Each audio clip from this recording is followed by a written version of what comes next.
Hello, this is Norio Hayakawa in Albuquerque, New Mexico, and I'm standing right at the fence line of the former Manzano nuclear storage area, which is called the Manzano facility. And we have this gentleman, Bruce, that is right here, who actually worked inside that facility for several years in the 1970s.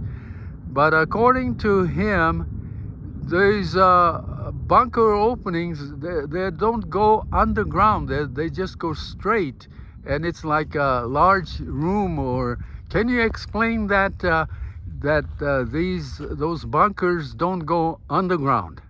Well, no, they sit on, even those bunkers are covered with earth. That's what they were designed for, to be kind of hidden from the sky, apparently. But those bunkers just go in maybe 20 feet, I had to guess. And they were all individually alarmed. There's doors on each bunker that are individually alarmed, and they kept to what I believe some nuclear components in all those bunkers. I see. So this is a very important fact that a lot of people misunderstand that whole Manzano facility as being an underground base, but it's really not underground, but it's those bunkers are just they go straight inside the mountain, but not underground. And this is a very important information that must be known to a lot of people who over-imagine a lot of crazy things about this former Manzano base. And thank you so much. I'm here with Bruce, who actually worked there in the 1970s up to the 1980s. And he just explained to me that the term Manzano underground base is actually not correct, because it's not, those bunkers don't lead underground, but they're just built into that mountain. And so this is a very important information that most people should understand. And you came here to visit, and you're presently in what state? You live in Connecticut. Connecticut, and this is the first time in more than 48 years that he's been in this area. And he says that he remembers a lot of things about those days. And this is a very important, historically important location, the Manzano nuclear storage facility, but it's not underground as a lot of people imagine, but it just is built into the mountain, but do not go underground. And this is a very important factor. A lot of things have changed. What things do you notice, Bruce, that have changed since you worked in that area?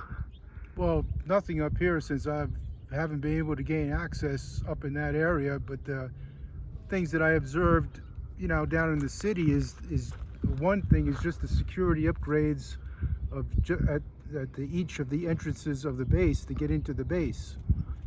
Back in 1977, we might have had a rolling chain link fence that went across the opening, but now, now you've got these big steel doors, gates that come down.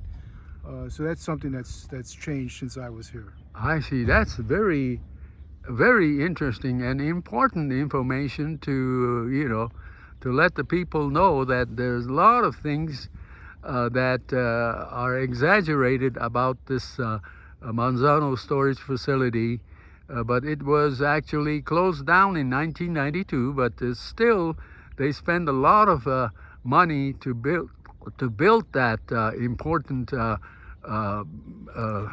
facility.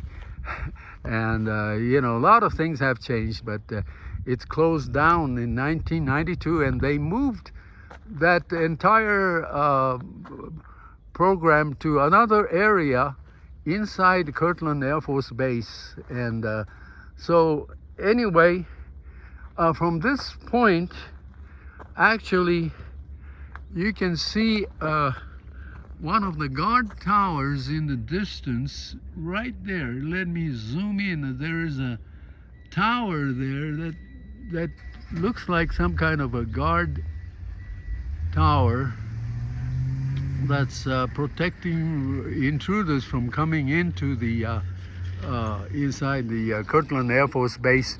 But anyway, thank you so much, Bruce, for talking to us, and I sure appreciate this. And it was, you don't really get to talk to actual people who actually worked inside that base, and what a privilege it is to have Mr. Bruce. And I'm not even going to tell his last name, because I just use Bruce, quote unquote, Manzano, Mr. Bruce Manzano, who actually worked there. Thank you very much, Bruce, for this great interview. Yeah, my pleasure.